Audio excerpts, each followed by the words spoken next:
আবার কি করব? আমি তো ওর সঙ্গে কথা কইছিলাম। তা তোমার বাপ কোথায়? বাপে?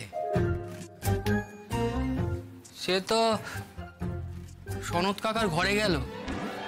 হ্যাঁ, তার মানে তো আজ রাতে নিশ্চয়ই একেবারে তো বুজঙ্গ হয়ে বাড়িতে বড় বৌমা, আমি কতবার করে পয় পয় করে কয়ে গেলুম তারে বাড়িতে সমস্ত ছেলে মেয়ে দুটো রয়েছে, চোখে চোখে রেখ, আমার কোনো কথাটি কানে নেবে না। পারিনি। কোথায় যাচ্ছ? প্রসাদ দাও, একটা ভালো খবর আছে। তুমি বিদায় হচ্ছে বুঝি? না গো, বিদায় হচ্ছি না। আজকে আমার একটা ছাত্র বেড়েছে। তাই নাকি গো? তা কে শুনি?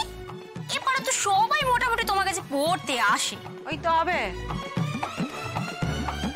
আমাদের এই বাড়ির উঠোনটা, এটাকে একেবারে পাঠশালা বানিয়ে ছাড়ছে। যত বাইরের লোকজন এসে এইখানে ভিড় করছে। বাইরের লোক নয়, তোমার ছোট ছেলেই আমার কাছে পড়বে বলেছে।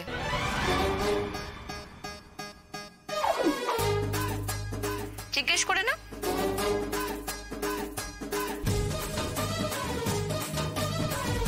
সুদেব, এদিকে আয়, এদিকে আয়।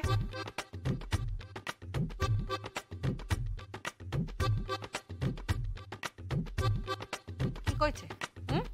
কি কইছে? তুই ওর কাছে লেখাপড়া শিখবি কইছিস?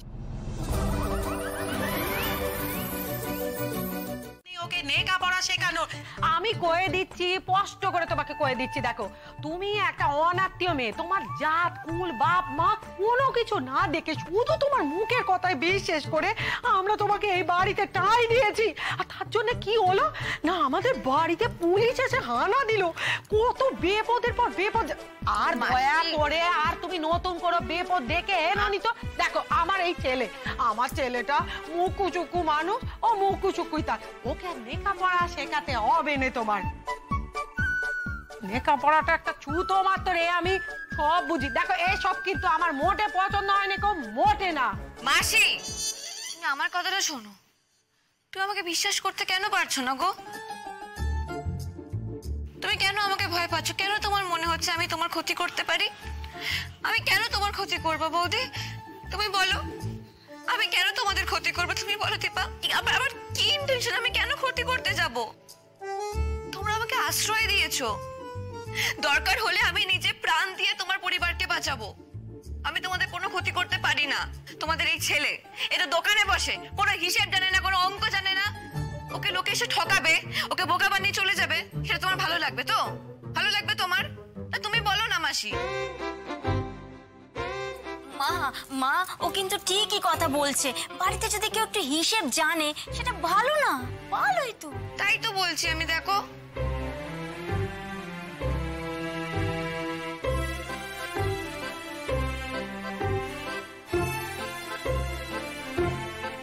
মাসি,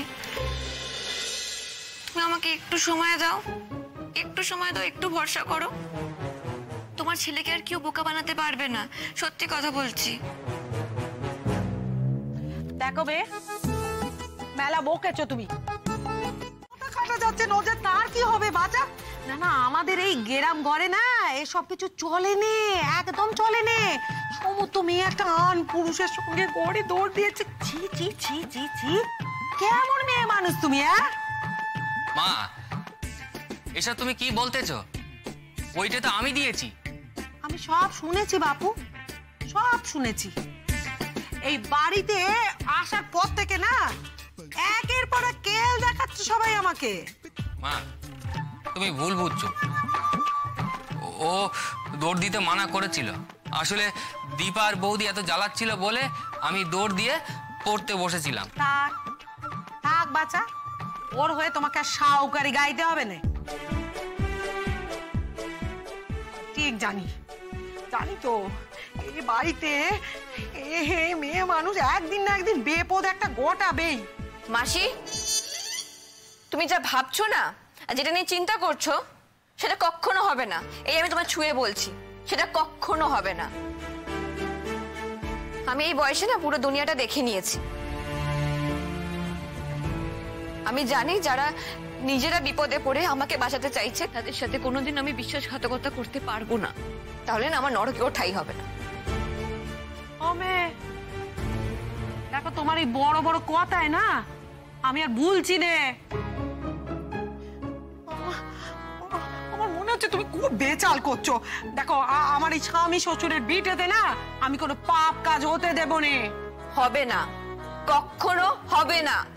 ঠিক আছে, আজকের জন্য আমি তোমাকে ছেড়ে দিলুম, কিন্তু এরপর যদি কোনোদিন আমার কোনো সন্দেহ হয়েছে তখনই আমি এক কাপড়ে তোমাকে এই বাড়ি থেকে বিদায় করবো, এই করে দিলুম। ঠিক আছে, এক কাপড়ে বের করে দিও নয়, আমিও তোমায় কিছু বলবো না।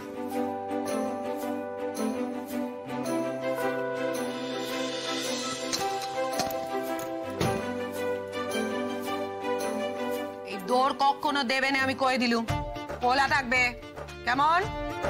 আর তুমি তো কয়েছিলে ছেলে পড়ানোর সঙ্গে সঙ্গে ঘরের কাজ করবে। কেন এটা ধরো, ধরো কইছি, আটা মাখা আছে, জব জব করে 35 খানা রুটি তাড়াতাড়ি বেলে দাও দেখি। 35টা? কেউ আসবে নাকি? ওমা 35টা রুটি বেলবে, কেউ আসবে নাকি? কেন কেউ আসতে যাবে কেন? ওমা, এটা তো খুব সহজ যোগের অঙ্ক গো। দেখো, আমি 8টা রুটি খাই, বাবা 6টা, মা 4টে, বৌদি 3টে,